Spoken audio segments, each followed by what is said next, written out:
Welcome back to DTF Film Sessions, episode number 6. We're already on 6 now. Crazy. I'm Max Dean. You can find me at the Max Dean on Twitter. I'm here with Nick Merriam, our director of draft content and scouting at Defiant Takes Football. You can find him at Nick with Sports. And today we are here to talk about TCU wide receiver Quentin Johnston. So Johnston's a big body guy. He's got some pretty good start-stop for his size, some pretty solid explosion. We're going to break him down. TCU had a nice year this year, managed to make it to the national championship. Unfortunately, they suffered what is known widely as one of the largest blowouts in national championship history. Is it the largest? It might be. It's up there. I don't know, man. They pulled a 1933 Washington versus the Bears. Yeah, look, we don't have to dwell on that, but because Johnston had a nice year, he cleared 1,000 yards in 2022. He had, I got it here, 1,069 to be specific. He had 6 touchdowns, and that's off of 60 receptions actually. So definitely a deep threat. Like I said, big body guy, 6'4", 215.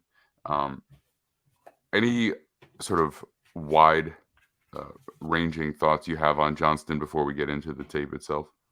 Yeah, I think he's a better Christian Watson this year. I think that he's a guy that you need to develop. He's not ready to play X. The concern about a guy who you're developing to play X and feel really good about is if they don't work, you're not really just going to stick them in the slot, right? Like they kind of need to work on the outside.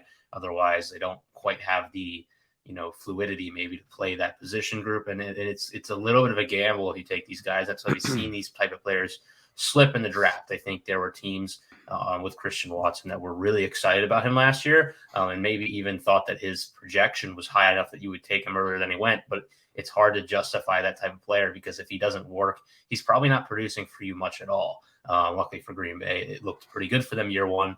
And Johnston has kind of that range of either being a guy that doesn't see a lot of playing time year one, or he could be an 800,000 yard receiver just because he has the physical tools to kind of make up for not maybe being the most developed receiver early in his NFL career.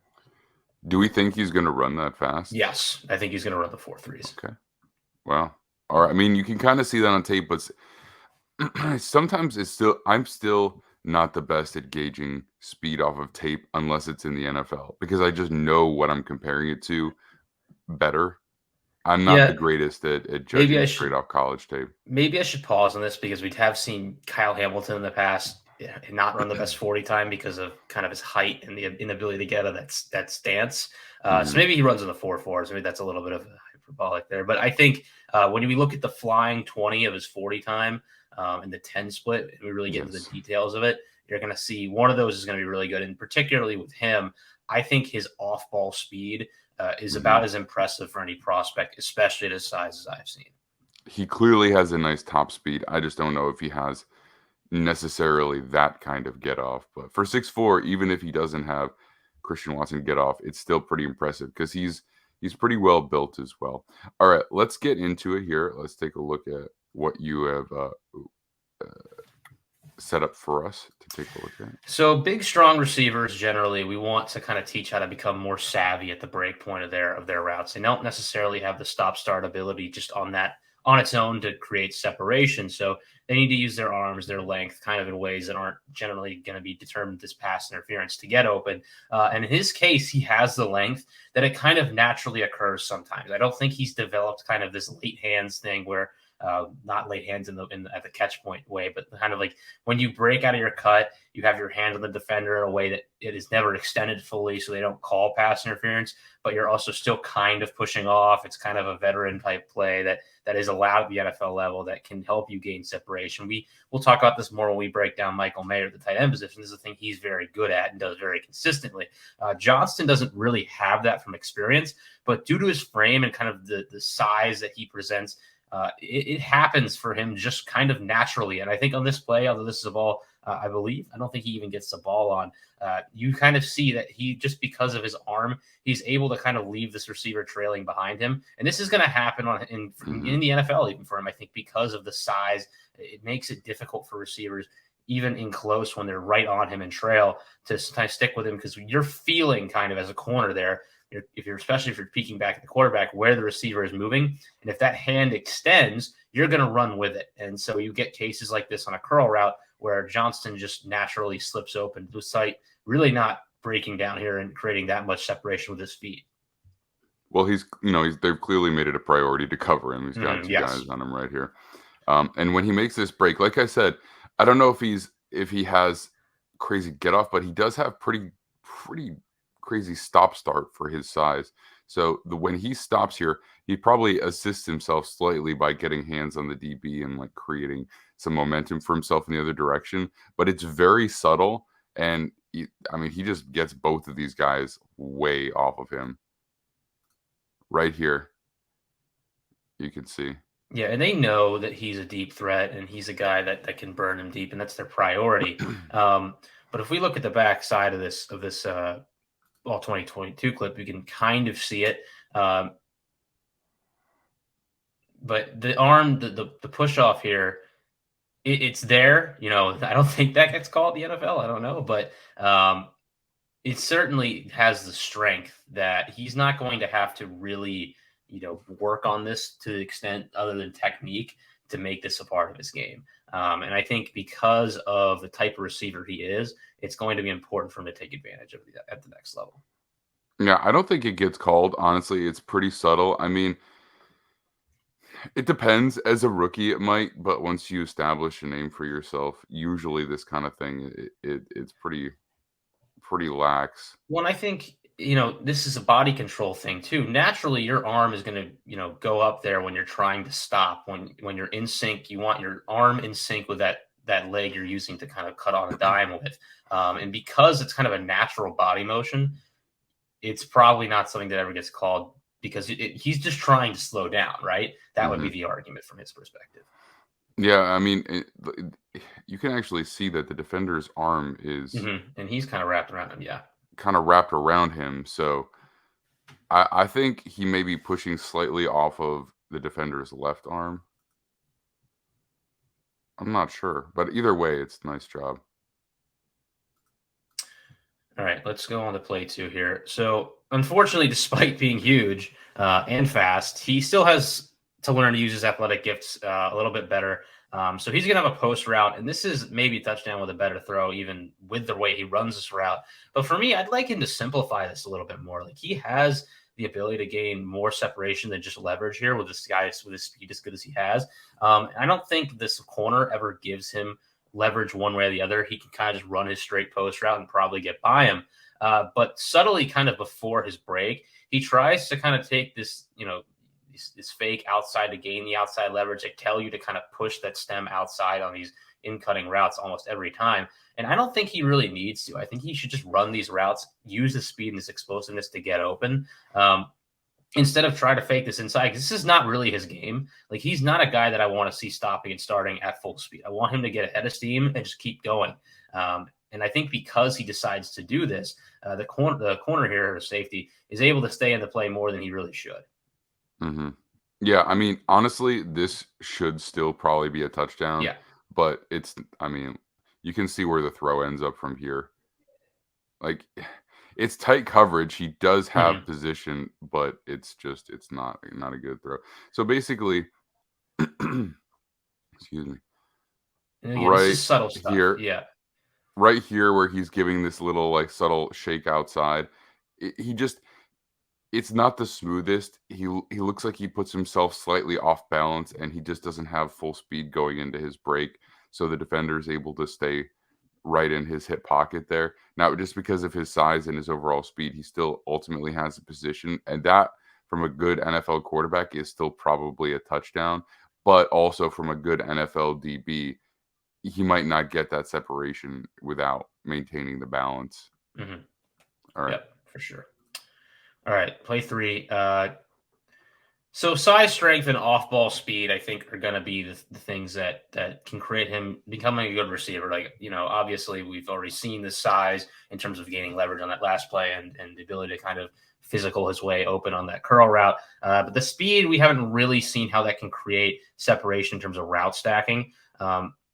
And at times it can create beautiful routes like this one, where I don't know that he was really intending to run this route as well as it did. But obviously, Michigan is respecting the deep threat here. He's already burned them once earlier in this game. That was kind of because of a blown coverage, but they know that he's a guy who can get open downfield. And so they kind of release early here. This is cover 4. They're trying to cover deep. And he kind of inside stems and then cuts. And this Michigan defender, I think, is a little bit so afraid of him cutting back outside for a fade route that he continues to kind of move backwards, and Johnston shows his ability here to kind of turn and cut at his size and stop this route and gain that separation. This is really a beautiful comeback route. Shows you his hip fluidity for a guy at his size that is special. That even I would say Christian Watson, more of like a raw tools, like fast, just burned by a strong receiver. I think Johnston has a little more nuance to his ability to move with his hips. And because of that, I think he's more ready to play in the NFL than Watson was. Now, obviously here, again, Duggan with not a great throw, doesn't bail out his receiver, who gives him a great window here for a first down. But yeah, it's a bit late and it's inaccurate, but look how low he is to the ground. He has dropped his hips for a 6'4" receiver. That's real low. So basically what that does is it reduces your center of gravity and helps you stop and then explode out of your break better, so you don't basically fall over forwards as you're trying to slow down that quickly and then make it cut. Not many 6'4" guys are getting that low. His lower body strength is impressive. We don't normally talk about how much wide receivers squat, but I have to imagine that he is a guy that is putting up numbers on the squat rack. I mean, you see some good extension there. I mean, he nearly gets it, but that's a tough catch. So, and we don't really talk about his possession ability on these clips because it's not really a strength yet. But he has flashed ability to go up and get these balls. Obviously, with that frame, you would expect it to be a bigger part of his game, but we'll talk about that in a moment.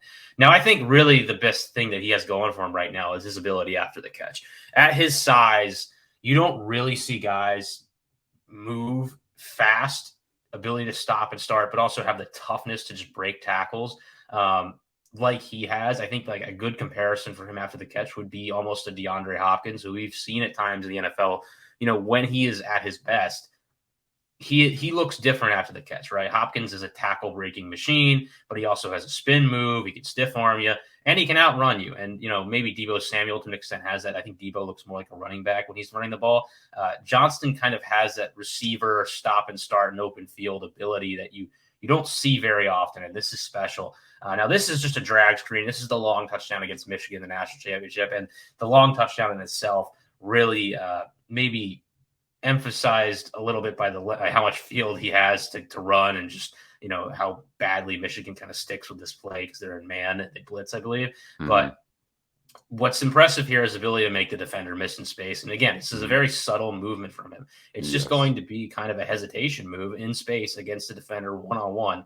But this is a skill set that, you're a big guy, right? When you get in space, it's already kind of difficult to break down and tackle you. But when you're moving at speed and you can kind of stop and start, it just puts so much more stress on a trailing defender to make this tackle. And I think you're going to see early in his NFL career, I think the Bengals did this with Jamar Chase. Like he's going to be a guy that they throw wide receiver screens to.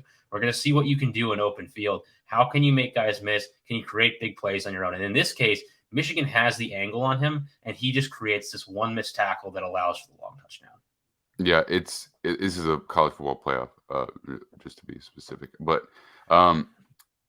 so right here, as he's starting to turn upfield, you might not even be able to see it with me stopping it and starting it, but I'll let it play through so you can. But right here, he's about to give this really subtle step that he's as if he's about to break back inside. It's so subtle, he loses zero momentum, but he completely stops the defender from taking the angle at full speed, and he just burns him to the corner and takes it all the way. It's very subtle, and it just it exemplifies a very, very natural understanding of space. Mm-hmm. And instincts on the fly here with the ball in his hand as well. Like Mm-hmm. this isn't a decision to do this, to throw this move out. I think he just naturally does this. And even so, like I watched this game live. I've watched it over the past couple weeks just to see if any players popped. I've watched a couple players like Dylan Horton this game.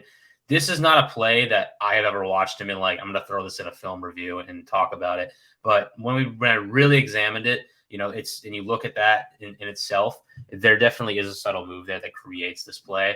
And I think there are more than a few of these type of things on his film where he is just, it's so subtle that he's able to make a guy miss in space, but he's definitely has the intention to kind of shake a defender. And I think when it looks easy, it's something that translates. And in this case, I think this is the type of thing that early in your NFL career, yards after the catch is a very translatable production type from college. In fact, it's maybe the most correlatively like that.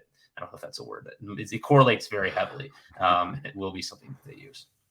Yeah, from the end zone cam, you can't even see that he really makes a move. Just looks like he like gives a high leg. But I wish there was a sideline tape that was right there, yeah, so we could really see it. But it's definitely there. I'm pretty confident.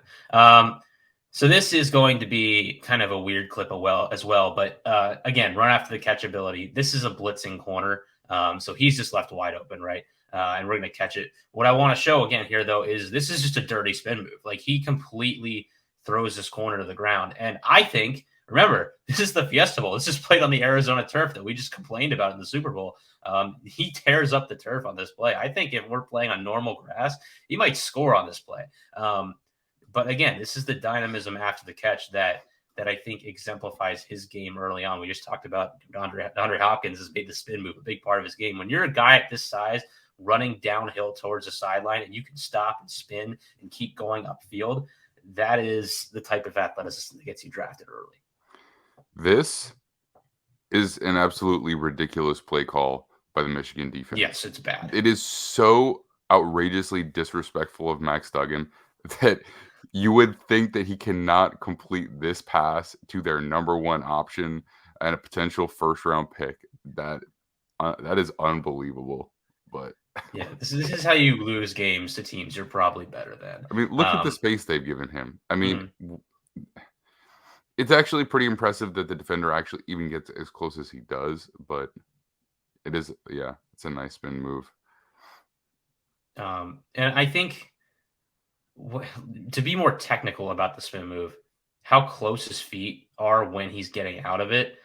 He's taking a lot of steps in a short period of time, and I think he knows that he probably stays up on most other fields. Yeah, and this is, Michigan is gifting him the ability to make this play. But I do think that there's that is again something that you see other times on his tape that is impressive is his ability to spin. Now, let's just talk about one negative here that I think a lot of people bring up on Twitter, and it's true, is he's not really the most aggressive guy attacking the ball here. And I don't know if he's never been told the high point of football or if he just has relied on his size to this point, but you can see it again and again on his tape. He will run under the football. He's a deep threat, and he doesn't really go out of his way to attack it in the air. He kind of is very comfortable letting it land in his breadbasket. He's more of a body catcher than a hands catcher, and it will get him in trouble sometimes when you go up against these safeties who are just looking to attack the ball, knock it down, and get up in the air and high point it quicker than you can. He has the frame to make this catch, and not only make this catch, but like go up, grab it, shake off that defender, and keep going. But he doesn't give himself that ability because I think there's a bit of a casualness to his game once he's gotten behind the defense, and I think. I don't know if it's a thing where you get to the NFL and you turn it up a notch and he'll be fine. Because there are times when you see these possession catches downfield from him that are impressive, but there's more often this where it's, he has enough space here that if that safety is not there, like just a second later, he probably catches this and gets a few more yards and he did whatever he does is fine, but not feeling this safety, not jumping really to catch this ball and really not even getting his hands up at all is a negative for a lot of people, and it's not a big enough negative for me to knock him out of first round conversations, but it is a concern, There's not many receivers who have gotten to the NFL being this type of hands player. Yeah, I noticed that on another play. I actually forgot to mention it. There's another. It's actually the previous play. I'm gonna go back to it here in just a sec. I believe it's the previous play. But right, I think here, I think it might be this one. There's no reason that that should be a body catch. He's so wide open. Mm-hmm. You know, and you can see right here. Well, and the safety's replacing too, and like if he's there sooner, he's going to hit you. It's not great. There's really only one guy in the NFL right now who consistently is a body catcher and makes it work. And it's Terry McLaurin, and I would not advise. No one would advise it. Like this is one of the first things you look at with the receiver is how smoothly are they able to catch the ball with their hands in stride. And I think Johnston's size has allowed him maybe at times to body catch and kind of absorb blows and deal with it. But at the NFL level, those safeties are moving faster. They're bigger. They hit harder. He's not going to get away with it. Right. You should be able to hand catch this. And it also would help with being able to carry your momentum and probably gives you more space to work with against this safety coming as well. I mean,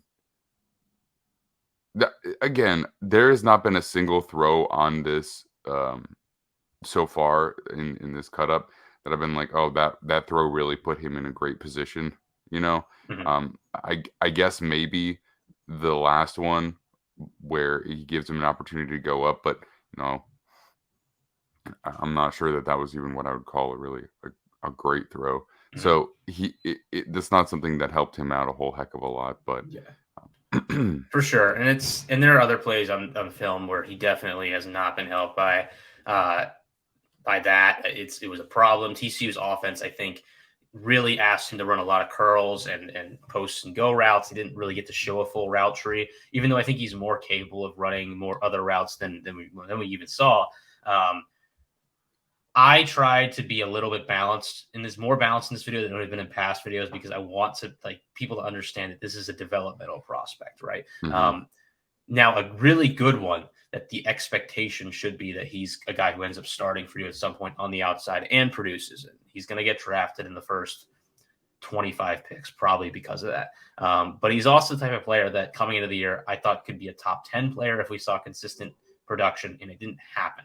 And I think that comes back to some of the things we talked about that are negatives.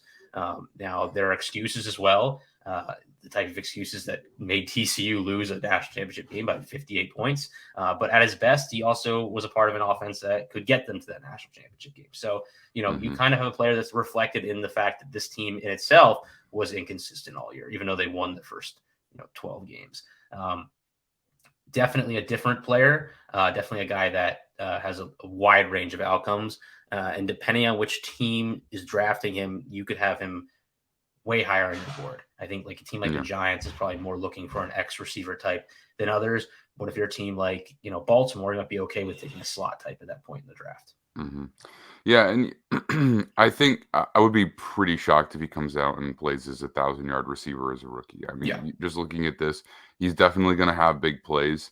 He's definitely going to have games where he might hit 100 yards, 140 even. If he's going up against a bad defense and there's just a matchup that really can't hang with him in terms of athletic gifts.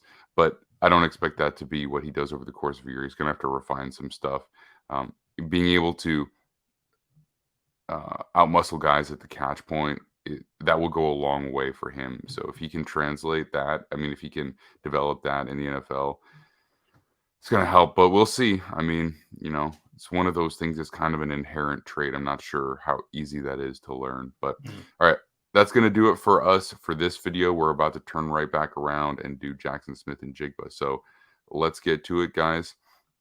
Remember, you can find us at Defiant Takes on all social media for Defiant Takes Football. You can also visit defianttakesfootball.com for articles and player profiles. We've got a live show every single Monday and Thursday, where right now we're talking about prospect rankings and giving a little bit of a off-season preview for each division. And got plenty more prospect breakdowns coming. So check back what's already there. And Again, got a lot in the pipe. All right, we'll see you all very soon.